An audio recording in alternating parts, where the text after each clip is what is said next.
Porcupine Productions presents A Journey to the Stars and Beyond. Tonight we feature an episode from NBC's groundbreaking science fiction series, Dimension X, first broadcast in 1950. This episode, The Martian Chronicles, adapts Ray Bradbury's haunting vision of humanity's colonization of Mars, a world of wonder, melancholy, and the consequences of human ambition. Stay tuned. And after the show, I'll share a few fascinating facts about Bradbury, Dimension X, and why this story still resonates today. It's National Wheaties Week.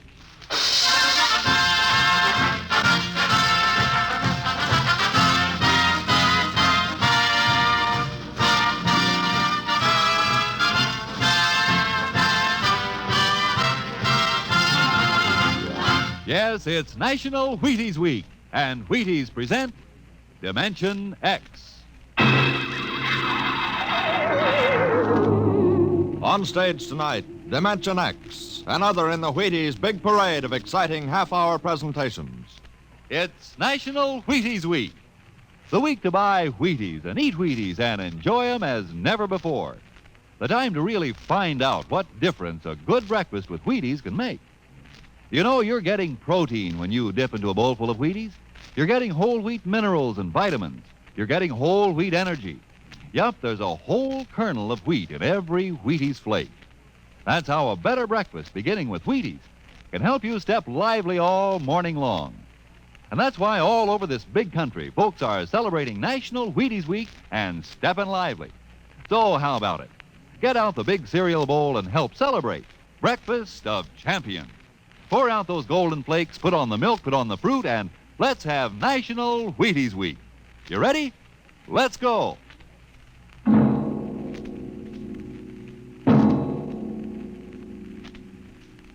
Tonight, Dimension X presents The Martian Chronicles, a dramatization of the new novel by one of our most brilliant young science fiction writers, Ray Bradbury. The Martian Chronicles.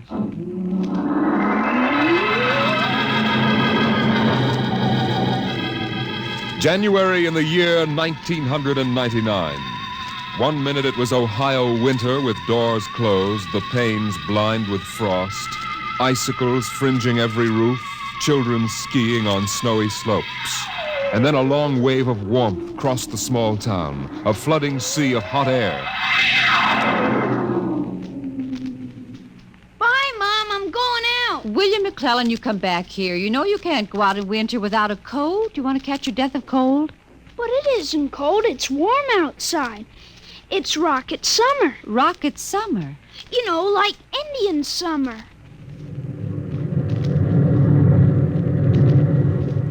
The rocket lay on the launching field, blowing out pink clouds of fire and heat, cracking the icicles, melting the snow, making summer with every breath of its mighty exhausts.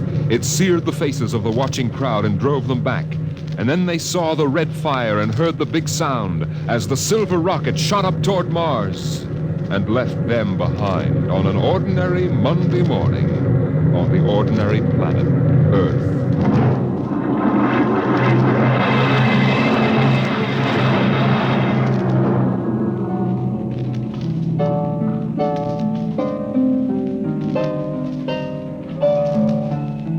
They lived in a house of crystal pillars on the planet Mars by the edge of an empty sea. And every morning you could see Ela eating the golden fruits that grew from the crystal walls, or her husband sitting alone in his room reading from a singing metal book over which he brushed his hand as one might play a harp. Ela and her husband were not old. Once they had liked painting pictures with chemical fire, swimming in the canals when the wine trees filled them with green liquors, and talking into the dawn together. But no more. Marriage sometimes makes people old and familiar while still young, and Ela was not happy now. This morning she sat dreaming between the crystal pillars and wished that somehow a miracle might happen. And then suddenly... Ela, did you call? No. I thought I heard you cry out. Did I? I was almost asleep and had a dream. In the daytime? You don't often do that. Strange. How very strange. I dreamed about a man. A tall man. 6 feet tall. Oh, how absurd. He'd be a giant, a misshapen giant. I know. And yet somehow he looked quite handsome.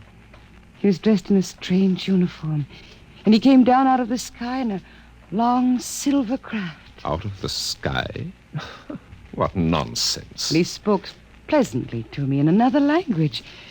But somehow I understood him with my mind. Telepathy, I suppose. Now, really, Ela. And he said, I've come from the 3rd planet in my ship. My name is Nathaniel York. A stupid name. Whoever heard of a name like that? Perhaps they have names like that on Earth. That's ridiculous, Ela. Everyone knows the 3rd planet is incapable of supporting life. There's too much oxygen in their atmosphere. I suppose. But haven't you ever wondered if... Well, wouldn't it be fascinating if there were people there and they traveled through space in some sort of ship? Really, Ela. You know I hate this emotional wailing. Now, let's get on with our work.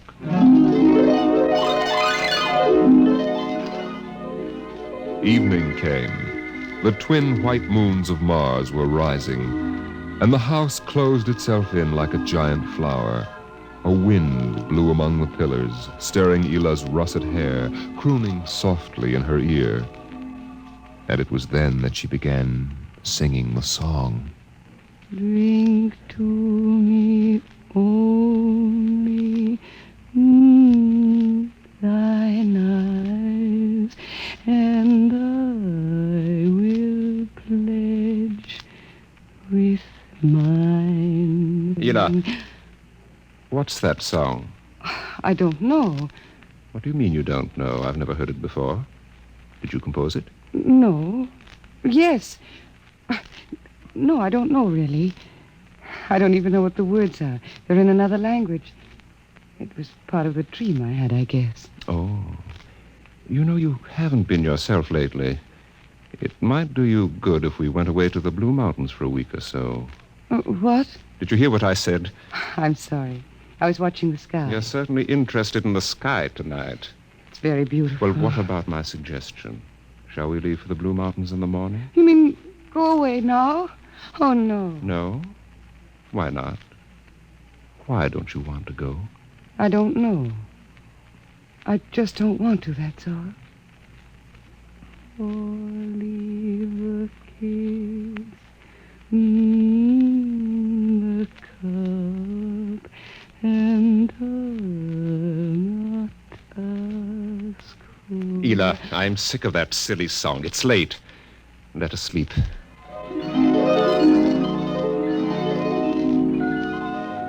From the crystal walls poured a soft carpeting of mist to support Ela where she lay down to sleep. But through the night she tossed restlessly until just at dawn the dream recurred. Ela, wake up. What? Oh, what is it? You've been dreaming again. You talked in your sleep. Did I? Yes. What were you dreaming? The ship. It came from the sky again. And the tall man stepped out and talked with me, telling me little jokes and laughing. What else happened? And then this Captain York... Oh, I can't. It's all so silly. Tell me. He said I was beautiful. And then he kissed me. I thought so. What else? Why, Eel, you're so bad-tempered. It's only a dream. Is it? You know I can read your mind. You can't keep secrets from me. Well, all that happened was this Captain York told me... Well, he told me he'd take me away in his ship into the sky. Take me back to his planet with him. It's quite ridiculous, really. Ridiculous, is it? You should have heard yourself. Fawning on him, talking to him, singing with him all night. In your dream, he landed in Green Valley, didn't he? Please. And he told you he was coming today. Yes. But what's come over you? It was only a dream. You can't be jealous of that. No, I suppose not. Forgive me. I'm being childish. Eel, you're sick. You've been working too hard. No, I'm all right. But perhaps you're right. Maybe I could use a little relaxation. Yes. I think I'll take the morning off and go hunting. Hunting? Yes, in Green Valley.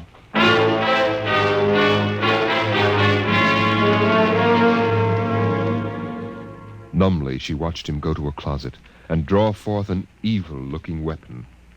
And then her husband was gone, walking toward Green Valley. And Ela waited, watching the sky for an unknown thing, trembling with a nameless fear. And then it happened. A whirring, rushing sound. The warmth as of a giant fire passing in the air. The gleam of metal in the sky. He's come. It's true. The dream is true. The rocket vanished over the hill. The sky was empty again. And trembling, Ela waited again, looking toward Green Valley and seeing nothing, listening for sounds and hearing nothing, until a shot sounded, very sharply, the sound of the evil weapon. Oh, no. No. Her body jerked with the sound, and she wanted to scream and never stop screaming. For now she knew the dream could never come true. There was nothing left but the song, the strange and fine and beautiful song. Drink to me only with thine eye, and I will pledge with mine. Or leave a kiss within the cup.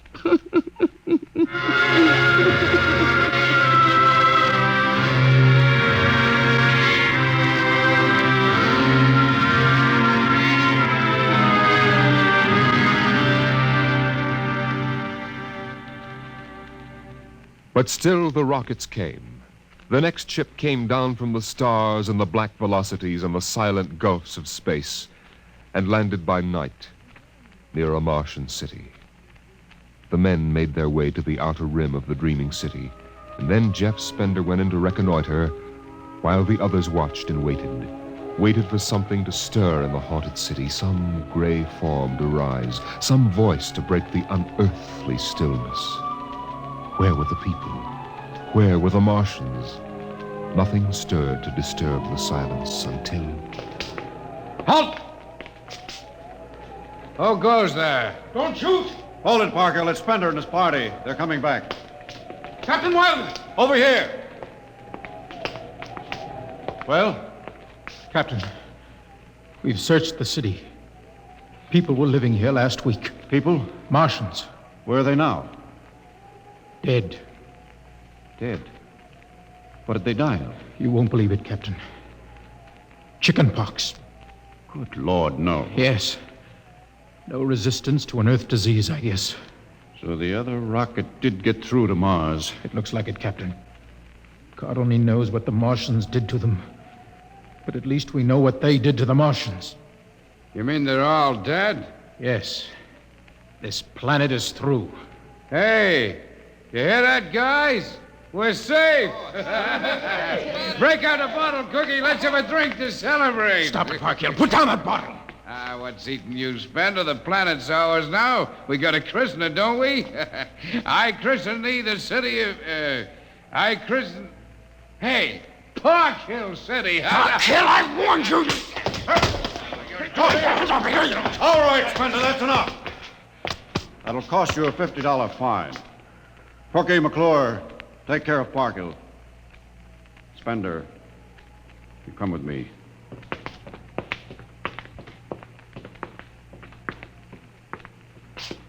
All right, Spender, why did you hit him?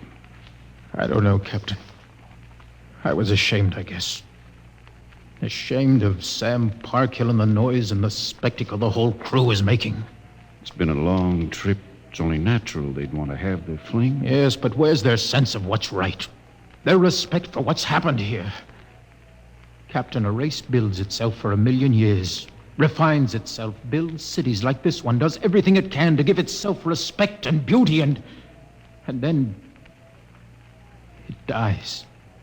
Of what? Not anything fine or majestic or fitting, but but a dirty little thing like chicken pox. And Sam Parkhill wants to celebrate. I know, Spender, but you've got to remember you've a different way of seeing things. I'm seeing things all right. I'm seeing what we'll do to Mars. We'll rip it up, rip the skin off, ruin it the way we've ruined our own planet. Captain, look at the city. It may be the last time you'll ever see it this way. Beautiful in the moonlight, isn't it? Yes. There's a poem by Byron that describes it, and how the Martians would feel tonight, if there were any of them left to feel. So we'll go no more a-roving so late into the night, though the heart be still as loving and the moon be still as bright. For the sword outwears its sheath, and the soul wears out the breast, and the heart must pause to breathe, and love itself must rest. Though the night was made for loving and the day returns too soon, yet we'll go no more a-roving by the light of the moon. Without a word, the Earthmen stood and looked at the city.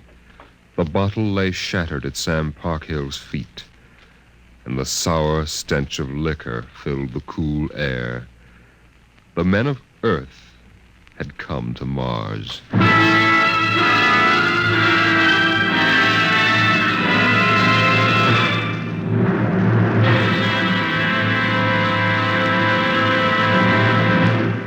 Dimension X will continue in just a moment.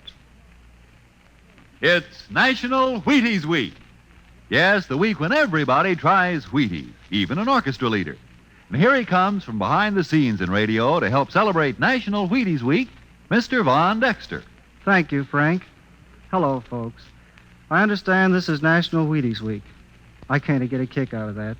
The only breakfast food in the world with a week of its own. And I'm here for just one thing, to ask you to try Wheaties during National Wheaties Week.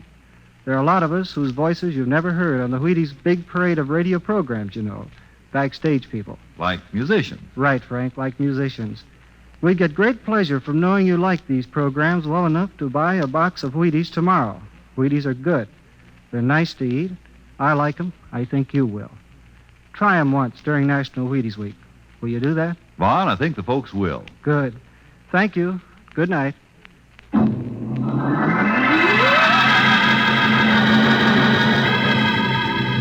The men of Earth came to Mars. They came because they were afraid or unafraid, because they were happy or unhappy, because they felt like pilgrims or did not feel like pilgrims.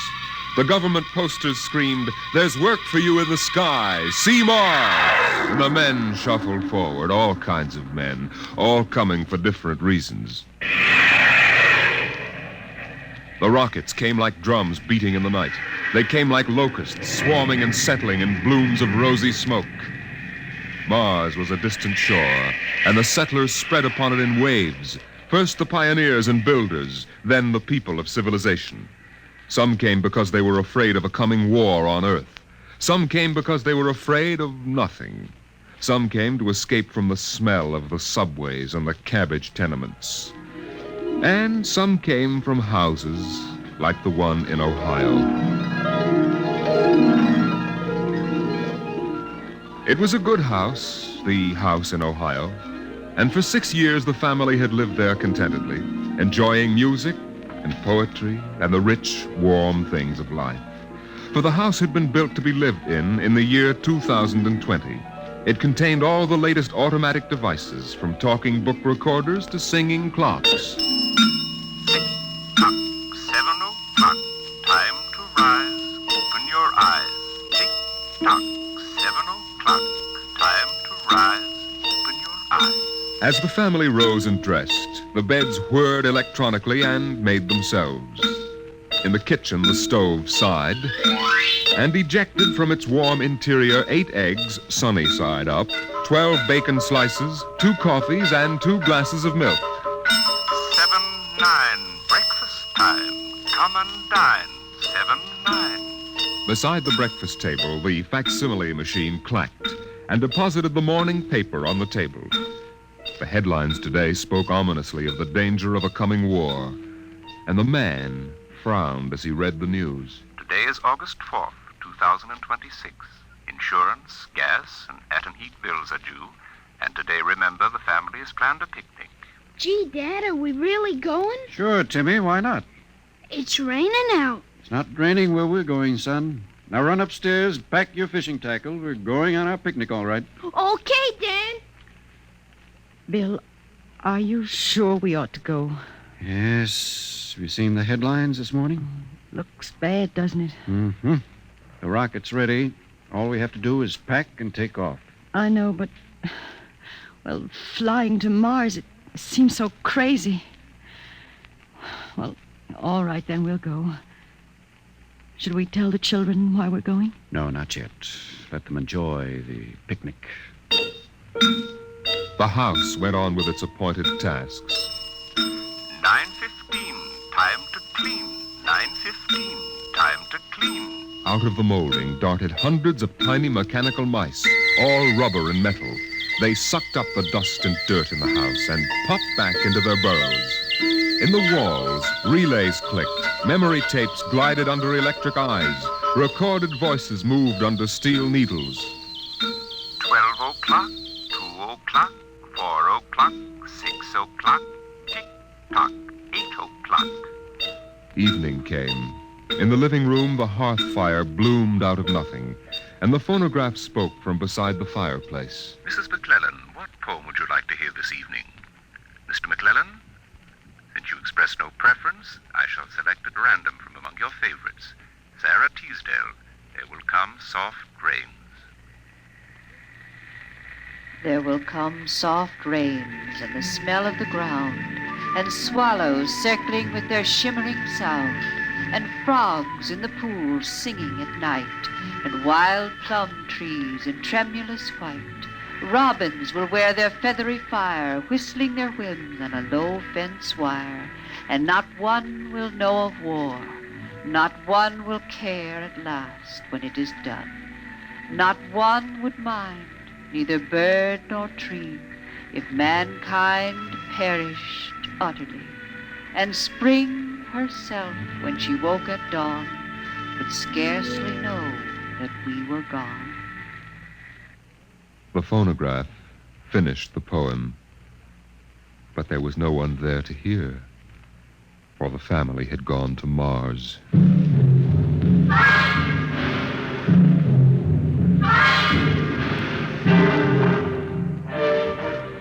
On the Martian desert beside the highway, there rose a blare of red and yellow neon lights that spelled the death of Jeff Spender's dream. Sam's hot dog stand was what the sign read, and Sam, of course, was the same Sam Parkhill who had fought with Spender years before. 10,000 rockets were reported leaving soon for Mars, with 100,000 hungry customers, and Sam wanted to be ready for them.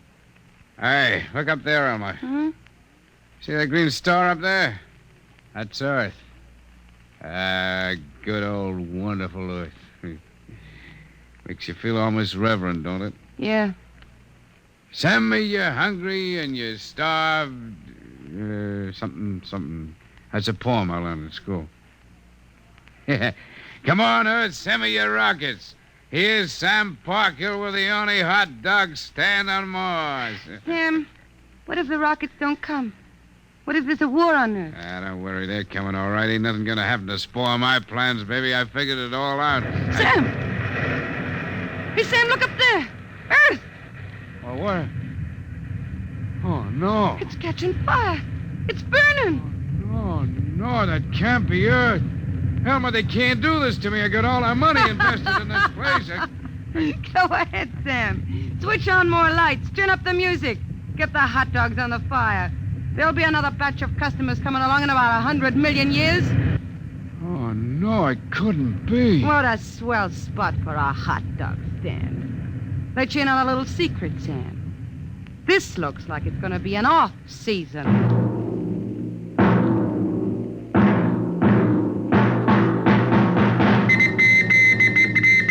The light team radio crackled with the news. By morning, the shelves of the luggage store were empty, and the rockets were blasting off, headed back to Earth. In a few days, everyone was gone, and the planet of Mars once more lay deserted and silent.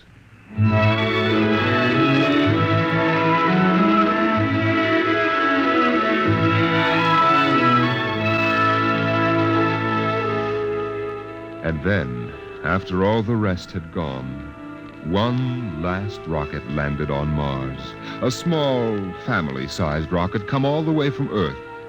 It seemed a long way to go for a picnic, but Dad had suggested a fishing trip, and Mother thought the whole family would enjoy a vacation. So here they were, floating down a Martian canal, with Timothy sitting in the back of the boat with Dad and Mother up front holding Alice the baby, and the deserted Martian towns drifting slowly by.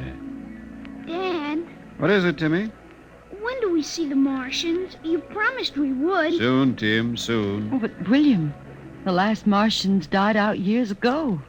They're a dead race now. Not quite. Don't worry, son. I'll show you some real live Martians later on. Gee, this is swell. I wish we didn't ever have to go home. How long can we stay? 1,000,000 years. 1,000,000 years? Yes. It's time we told you, son. We're not going home. This is where we'll live from now on. But what about the rocket? What about Ohio? There's nothing there now but ruins. The last Earth radio just went off the air. That means the war is over and Earth is finished. We're going to blow up our rocket and start all over. See if we can't build a better world up here. You mean Mars is going to be our home? Yes. I hope you don't mind too much. No, sir. But what about the Martians? When do we get to see them? There they are, son. Look down at the water. I don't see anything there. Beside the boat. Look at the reflections in the water. But that's us down there. Just you and me and Mom and the baby. Yes, son. You see, we're the Martians now. For a long, silent moment, Timmy stared down at the reflections of the family in the waters, and the Martian stared back up at him. Then he lifted his eyes to the deep ocean sky, trying once more to see Earth and the house he had always called home. But Earth was too far away, and the house was now only a heap of radioactive rubble. Only one wall remained standing, and within the wall a voice spoke again and again and again. Not one would mind, neither bird nor tree, if mankind perished utterly, and spring herself, when she woke at dawn, would scarcely know that we were gone, that we were gone, that we were gone, that we were gone, that we were gone, Today is that we October were 5th, gone. 2026. Today is October 5th, 2026.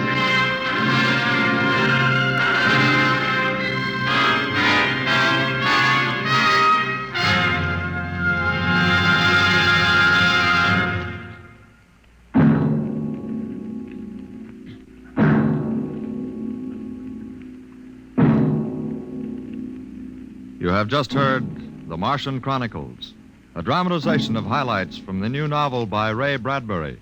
Your narrator was Norman Rose, and featured in the cast were Inga Adams, Roger DeKoven, and Donald Buca. Music by Albert Berman, engineer Bill Chambers. Dimension X is produced by Van Woodward and directed by Jack Cuney. In a moment, we'll tell you about next week's show. And now, here is your Wheaties man, Frank Martin. Go out and get the Wheaties. It's National Wheaties Week. Yep, this is the week everybody's trying Wheaties. See yourself how Wheaties at 7 can help at 11. A better breakfast beginning with Wheaties can help make a wonderful difference because there's a whole kernel of wheat in every Wheaties flake. So eat happy, work happy. Wheaties, breakfast of champions. Get yours. Get yours. It's National Wheaties Week. Next week, the strange and chilling story of The Parade. the parade that suddenly turned into a funeral procession for the world of tomorrow, the world of... Dimension X.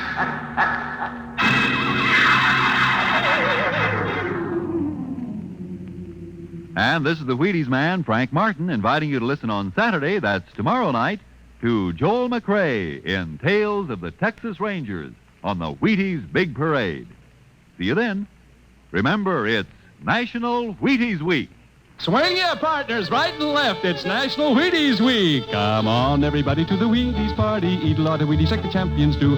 Dance together, cheek to cheek. This is National Wheaties Week. Eat a lot of Wheaties like the champions do. Wheaties, a breakfast of champions.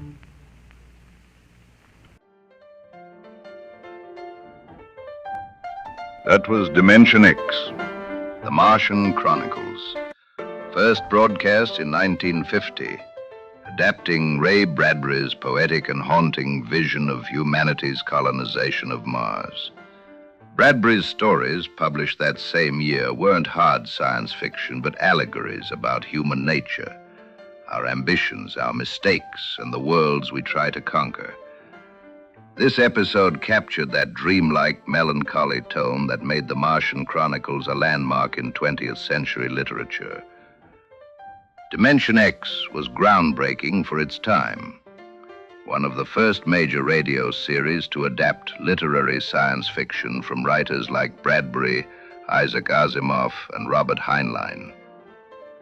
Its minimalist sound design, eerie winds, sparse effects, and haunting narration stood apart from the pulpy, action-heavy shows of the era, giving science fiction a more thoughtful, almost cinematic presence on the airwaves. A few years later, NBC followed it with X-1, which continued to bring these stories to listeners and helped solidify radio as an early home for serious science fiction, long before television or blockbuster films claimed the genre. Episodes like The Martian Chronicles remind us that even in 1950, long before the first satellite left Earth, people were already dreaming of other worlds and imagining what parts of humanity we'd bring with us. If you enjoyed this broadcast, Porcupine Productions brings you both vintage classics like this and original audio series, including The Docent and Detective Steve. Subscribe and join us each week as we keep these stories, new and old, alive.